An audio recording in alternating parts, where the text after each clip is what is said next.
Okay, so tonight we're wearing our elementary school sweatshirt. If you're from the magnet and you're still here, welcome. Yeah, guys, I went to BAM. I love BAM. And this one's got my name on it, which I fucking love. We're gonna call this the Vicks Vapo Rub Chronicles. You guys don't believe me. I literally just stuck my hand in the Vicks Vapo Rub and I do this. I'm like, and it just like soaks right in. And it feels so good. Soak it in, soak it in. Anyway, so tonight we are here. First of all, am I giving you winter or am I giving you winter? Hopefully, I'm giving you winter. So I subscribe to The Economist and I saw this article and we have to read it. It's about poverty. In Lebanon, parents are abandoning their children in orphanages. The situation is so dire that they can't even afford the bus fare to visit. Wow. By Wendell Stevenson. This piece has been supported by the Pulitzer Center. They used to call me the rich man of the village, said Hussein Kasar. I helped my brothers and my father, but now I am the one who needs help. The Kasars live in a hamlet of about 15 families in the north of Lebanon near the Syrian border. Their house comprises 3 concrete homes built when Kasar was earning a good salary, up to $1,500 a month, working in a restaurant in Beirut. Kasar and his wife Najwa have 6 children. The youngest, Abdullah, was 6 months old when I met them in October. It was not our plan to have this baby, said Kasar, looking a little sheepish. It was God's plan. For the past 2 years, the Lebanese economy has imploded. Kasar has had no work at all. He has sold his 3 cars and his tractor, his laptop and his mobile phone. He borrowed money and is now $5,000 in debt. Last summer, he was able to find some work picking fruit, for which he earned around $4 a day. They used to call me the rich man of the village. I helped my brothers and my father, but now I am the one who needs help. The village has its own generator, but the Kasars can only afford enough energy to power a small TV and a few light bulbs. The fridge is too dear. Their only heat in winter comes from a wood burning stove. Though logs are getting more expensive. Every week, Kasar spends $6 just to buy 15 barrels of water from a tanker. A shortage of powdered milk has pushed the cost of a few tins available to an extortionate $10 a day. Baby Abdullah survives on tea and bread. The stress of poverty has distorted all their relationships. Before you arrived, we were fighting, Hussein told me. It's to release the pressure, said Najwa. I used to call my family in the evenings. Now there is nothing to do, so we go to sleep early. Before, we had a lot of friends, and we don't anymore. The kids are always complaining. I tell them they will have what God brings us.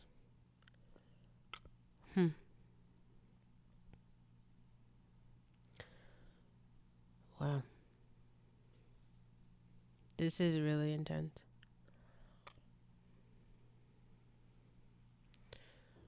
Um, the Kasars realized in 2021 they could not afford the bus fare to send their 4 eldest children to school. They applied to have them taken in by an orphanage. It was a hard decision, Hussein told me, but we can only choose between bad and worse. Protests in Lebanon erupted in October 2019 following the government's decision to impose taxes on hookahs and WhatsApp phone calls, among other things, in a vain effort to plug the gigantic holes in the country's budget. The corrupt and cash strapped government had been keeping itself afloat by means of financial chicanery involving the entire banking system, which the World Bank likened to a Ponzi scheme. When the crash came, ordinary Lebanese found they could not get their money out of their bank accounts. They were understandably furious. The restaurant where Hussein worked shut during the protests, then remained closed for the next 2 years because of the COVID-19 pandemic.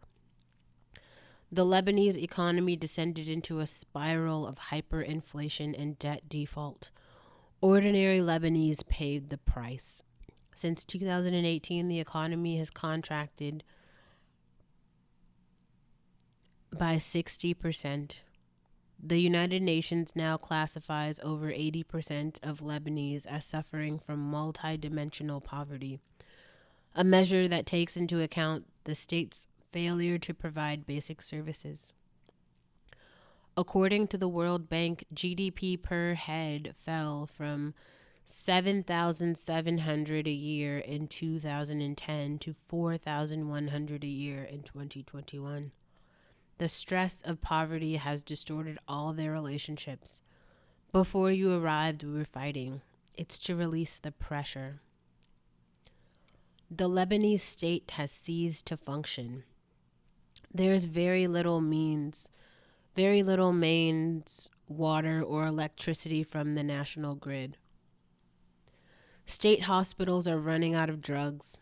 Doctors, nurses, and teachers have left the country in droves.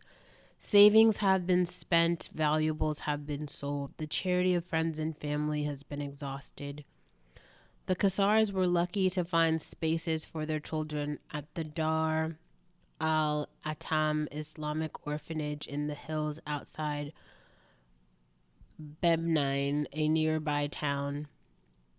It is run by an Islamic charity that operates around 50 institutions across Lebanon. These house and teach special needs children and adults, but since the crisis, many specialized programs have been shut down. There is no system of foster care in Lebanon, and all children's homes are privately run, mostly by religious organizations. In the summer of 2022, the orphanage had a far higher number of applications than usual, almost 1,000 for at most 150 spaces. Many of the children are handed over by parents who cannot afford to care for them. They take in the neediest and focus on looking after younger children. The orphanage is split into boys and girls dormitories, which each have a living room. Children are given new clothes and provided with regular hearty meals. They are encouraged to spend regular weekends with their parents, though many cannot afford the bus fare home. It takes new arrivals home some time to adjust. Often the kids are skinny, dirty, and introverted. Some are yellow with jaundice or have bruises on their backs because violence against children is common. The staff always ask the children if they would prefer to have help that would allow them to stay at home or to live at the orphanage. Sometimes the parents are annoyed that their children are given such agency. But Nahid al-Masri, the orphanage's psychologist, told me that this is an essential question. This place is not a prison. Even those who move in are encouraged to spend regular weekends with their families. Most return home for 2 months over the summer. Increasingly, parents cannot afford the bus fare to collect their children for visits home. The kids are beginning to wet their beds. They cry, sometimes cut themselves, hit out, become aggressive. This is becoming a huge problem for us. The orphanage is now raising money to pay for parents to visit their children. Al Masri introduced me to Ahmad, who was 4 years old and had arrived only 2 weeks earlier. All the names of the children have been changed to protect their identities. He avoided eye contact and bent his head to the floor, chewing his bottom lip with his arms hugged around his stomach. The first 2 or 3 weeks are a transitional phase. Children have regular hearty meals, perhaps for the first time in months.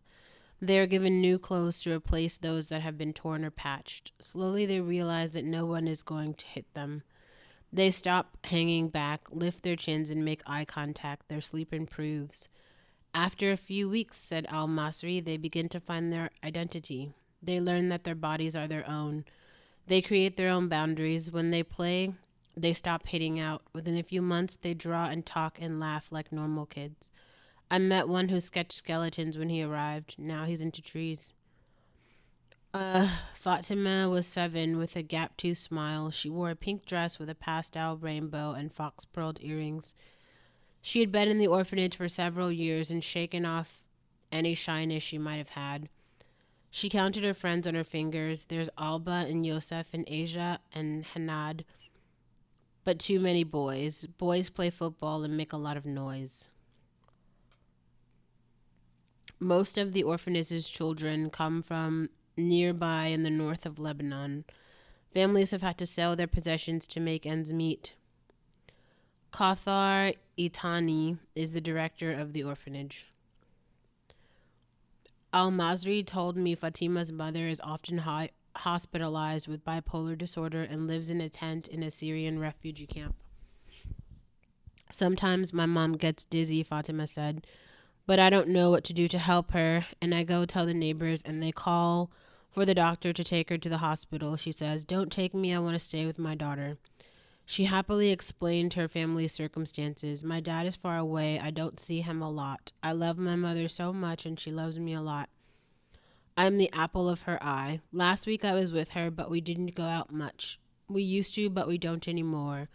We don't have a TV. My mother can't pay for the satellite because the money went up." Kathor Etani, the director of the orphanage, lit a cigarette. She complained that, like everything else, the price of a pack had gone up. This was unfortunate since she said everyone I know is smoking now. On her fingers, she enumerated the various crises: the electricity crises, the water crises, the rubbish crises, the fuel crises, the banking crises, the sewage crises, and 10 days ago there was a bread crisis. Everyone woke up and to find the bakeries had no bread. "Why?" I asked. Etani gave a defeated sigh. Her shoulders slumped as she lit another cigarette and opened her palms to say, "Who knows?" She told me she hardly had any energy to follow the news anymore. The Dar al-Atam Islamic orphanages used to receive about half of their budget from the government. They've received hardly any money from the state over the past 3 years and are now entirely reliant on private donations, but these are drying up as people prioritize their own families. Atani reckons she can only afford about 30% of the operating budget she needs. There are about 300 private orphanages throughout Lebanon, housing roughly 40,000 children in need, and they are all in the same situation. Before the crisis, the orphanage had 85 staff. Now it has 58. Yet almost all of its 254 beds are filled. In 2021, there were kids in urgent need that it couldn't accommodate, so now it keeps 15 beds free in case of emergencies.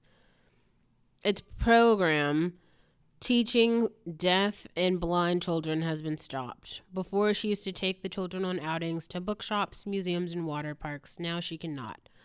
I'm angry.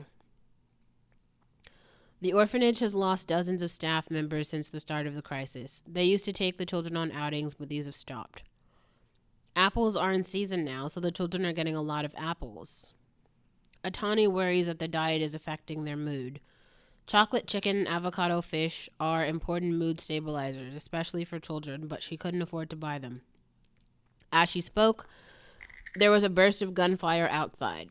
It's olive harvest season, Itani told me. Farmers are firing in the air to deter thieves. In Lebanon, she said the formal rule of law has never been strong. Instead, our culture protected and provided these values, but now society is cracking. You feel unsafe. She told me that most people no longer went out after dark because there are bandits who held up cars. She had asked a driver to bring her to the orphanage that day because she was afraid to travel back alone. There has been a shift in morality. Mothers prostitute themselves, fathers steal. Parents are marrying their daughters off younger, at just 13 or 14, in order not to have another mouth to feed. The divorce rate has spiked. Etani told me that women are leaving their unemployed husbands and moving back in with their families. Many are risking their lives crossing the Mediterranean to Europe. A couple of weeks before my visit, more than 90 people drowned off the coast when a boat capsized. Cholera arrived in the region during the week of my visit. Yesterday, they had hundreds of cases come to the local hospital. And if that wasn't enough, cholera arrived in the region during the week of my visit. Yesterday, Itani told me they had hundreds of cases come into the local hospital. She was organizing separate toilets for infected children and testing the water at great expense. I visited the small hospital in Bebnine, which was overwhelmed. The waiting room heaved with people coughing into surgical masks. A woman sat on the end of the bed where her daughter, a toddler, lay asleep. The girl had fallen ill the night before, coughing, throwing up, and running a fever. The family had brought what they believed was filtered drinking water from a tanker, just as everyone else had. Kasir, the senior director, had witnessed the decline in public health over the course of the crisis. E. coli, salmonella, and squamous cell cancer, which can be caused by water contaminated with arsenic. He said that just last year, the town received $20,000 from the central government to fund services for 60,000 people. Wow.